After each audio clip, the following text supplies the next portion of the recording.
तो पहली बारी कथा हुई है तो सभी भक्त मन से प्रसन्न है और प्रसन्न चित परमात्मने दर्शनम, सदैव आप प्रसन्न रहे। भगवान से मैं ऐसी प्रार्थना कर रहा हूँ कि आपके घर में किसी प्रकार की कोई कमी नहीं रहे। गोपाल जी से मैं यही प्रार्थना करूंगा, मैं आशीर्वाद देने वाला तो ऐसा कोई बहुत बड़ा देवता या भगवान नहीं हूँ, लेकिन एक ब्राह्मण होने के नाते इस व्यासपीठ पर बैठा हूँ, आपको कथा सुना रहा हूँ, तो मान लीजिए कथा का आशीर्वाद आपको देना चाहता हूँ। प्रेम से बोलिए जय श्री कृष्ण। तो आप इस अनुष्ठान में सहयोग करें तो तन मन धन से, जिसके पास तन है वो तन से करे, जिसके पास मन है वो मन से कथा का सम्मान करे, और जिसको धन दिया वो धन से सहयोग करिए। किसी के ऊपर कोई दबाव नहीं, कोई प्रेशर नहीं। और ऐसा भी नहीं है इन्होंने 2100 किए तो हमको 2100 करने क्या मन से, जो आपका मन है सहयोग करें। दान सब करें, लेकिन दान किसी को नीचा दिखाने के लिए नहीं, दान इसलिए करें कि दान देने से हमारा कल्याण होगा, क्योंकि मनुष्य शरीर हमें किस लिए मिला है? परोपकार के लिए। हम इस कॉलोनी में वकील लेकर आए ठाकुर जी, ज्यादा कुछ भले ही मत करना, लेकिन हमारी जेब से पैसा नहीं लगेगा और हमें कुछ ना कुछ तो बचेगा ही, और आपको हमको कुछ बचे ना बचे, लेकिन भगवान की कथा तो बची रही है। बताइए, ये तो हमें बचता ही है भाई। मुझे कहने का अवसर मिल रहा है, सुनाने का अवसर मिल रहा है, भगवान की कथा का गुणगान कहने का अवसर, गुणगान गाने का अवसर ठाकुर जी ने मुझे दिया है, तो ये तो मुझे मिल ही रहा है। जब भी भागवत हो, कोई भी ऐसा अनुष्ठान हो, चाहे मैं हूँ चाहे कोई और ब्राह्मण आपको कथा सुनपान कराने के लिए आए, आसपास भी कहीं कथा हो रही हो कॉलोनी से अलग अलग, तो आप तन मन से उस अनुष्ठान में जुड़ जाइए। कल मैं आपको बता रहा था ना भृगु मुनि के बारे में, कि जो कथा में नहीं आ रहे हैं उनको भी कथा में बुलाकर ला रहे हैं। फायदा क्या हुआ? उससे ये फायदा हुआ कि जो भक्ति करते हैं उसका 10वां अंश हमको प्राप्त हो जाता है। तो ये कथा आप सबकी है, कोई भी ऐसा मन में विचार नहीं रखेगा। जिसके घर भी मैं गया इस कॉलोनी में, उस व्यक्ति ने मुझसे एक ही बात कही कि पंडित जी आप कथा करिए मुझसे। इस अनुष्ठान में किसी भी प्रकार की कोई कमी नहीं रहेगी, ना भंडारे ना खर्चे। तो जब भक्तों का आशीर्वाद हमें मिल गया तो हमें क्या बात बताओ, हम बार बार मैदान का अनाउंसमेंट करें, ये करें वो करें, बार बार हम ही कहा बार बार आपसे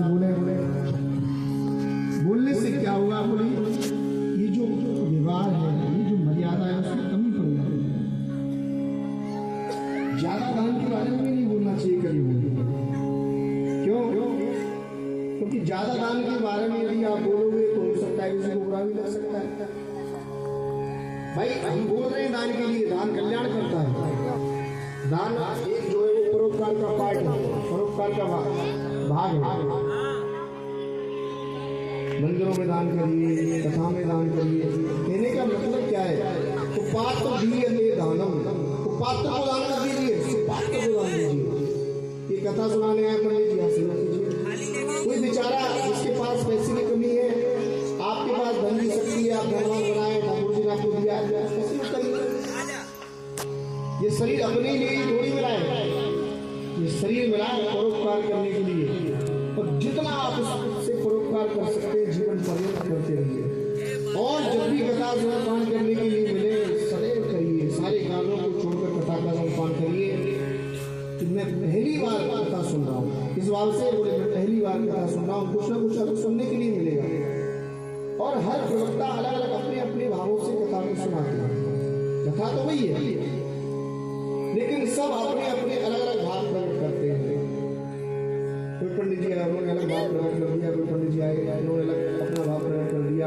किसी की अलग शैली है, किसी की अलग शैली है, सबकी कथा कहने की अलग अलग शैली होती है।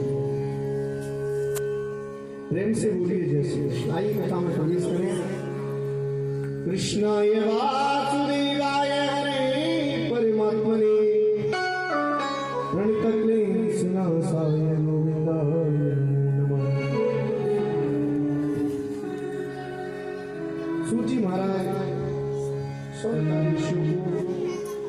कथा का सम्मान करा रहे हैं। बड़ा सुंदर स्थान है, बड़ा पावन स्थान है नैमिष सारंगी।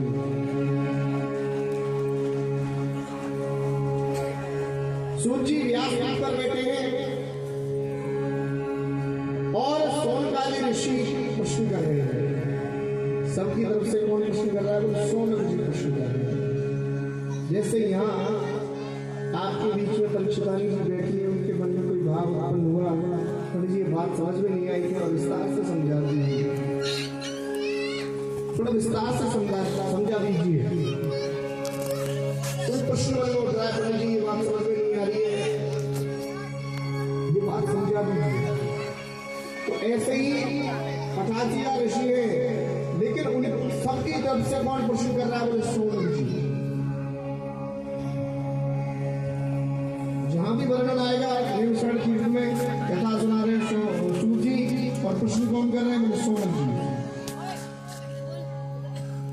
प्रश्न कर दिया, सुग्रीव जी ने कथा का स्वरूपान कर लिया। तो हमने तो सुना है कि सुग्रीव जी ने जब कथा का स्वरूपान कर लिया तो उन्होंने राजा परीक्षित को कथा सुनाई। ये राजा परीक्षित कौन है? सूर्य जी इस प्रश्न को सुनकर गदगद हो गए, प्रसन्न हो गए कि तुमने परीक्षित की कथा के बारे में पूछा है। किसी जीव की कथा यदि परमात्मा से जुड़ जाए तो वो मनुष्य की कथा नहीं होती, जीव की कथा नहीं होती। वो कथा कैसे हो जाती है? वो परमात्मा की कथा हो जाती है। इसलिए मैं जरूर सुनाऊंगा तुमको। प्रेम से बोली जय श्री कृष्ण। कौरव पांडवों का युद्ध चल रहा था। बिल्कुल अब आप मन को एकाग्र कर लीजिए, बिल्कुल आप 1-2 घंटे एकाग्र करें। बीच बीच में जब मुझे लगेगा कि भजन गाने की बोलने की आवश्यकता है तो मैं 1-2 भजन बीच में लूंगा। लेकिन आप प्रयास करें, जब भी कथा प्रारंभ हो, कहीं भी आप स्वरपान करने के लिए जाएं तो ब्यास जी से निवेदन करें कि 3 दिन आप ब्यास जी कथा सुनाइए। यदि प्रारंभ में ही आपका मन कथा से हट गया तो फिर 7 दिन आप कथा नहीं सुन सकते। प्रारंभ के 3 दिन आप कथा का स्वरपान करिए, क्योंकि जितनी भी कथाएं हैं वो सब ज्ञान में कथाएं, सब गुण कथाएं हैं। कौरव पांडवों का युद्ध चल रहा था, सभी कौरव मारे गए, अकेला बचा था केवल दुर्योधन के रूप में पड़ा हुआ है। जंगा फट गई है, भीमसेन ने जंगा पर गदा का प्रहार किया, जंगा फट गई, रक्त बह रहा है। उसी समय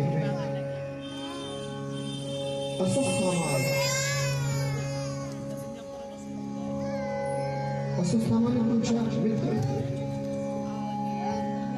दुर्योधन अश्वत्थामा का मित्र है, मित्र ये हालत तुम्हारी क्यों?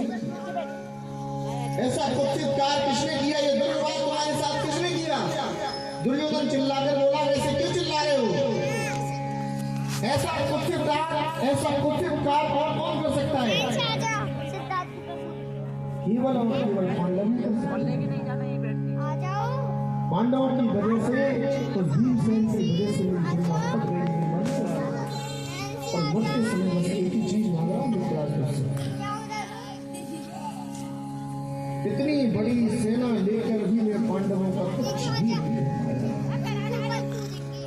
मरते समय बस एक इच्छा है मेरे मन में। कौन सी इच्छा है? बोले कैसे भी तू 5 पांडवों को मारो।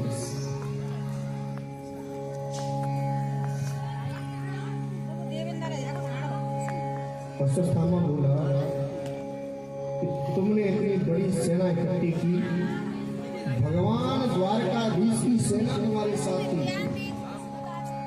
लेकिन लो जी नोटन की माला ही आई, ताली बजाई, नोटन की माला आई। कॉलोनी वाले भर से गांजा अच्छी तरीके से भरसे भैया। हाँ कॉलोनी में विशेषता है। हाँ प्रेम से बोलिए जय श्री कृष्ण। बोले पंडित जी अभी अगर गुरन की माला पहनी हुई तो नोटन की माला पहनी। एक बार माता जी के लिए जोरदार ताली बजा दिया। सम्मान ये मेरा नहीं, इस व्यासपीठ का सम्मान है। ये व्यासपीठ जो है बड़ी पूजनीय है। इस व्यासपीठ पर कोई भी बैठ जाता है तो क्या हो जाता है, वो पूजनीय हो जाता है। अब आपको कथा समझ में आ रही है कि नहीं आ रही, वो तो आप ही जाने रही है।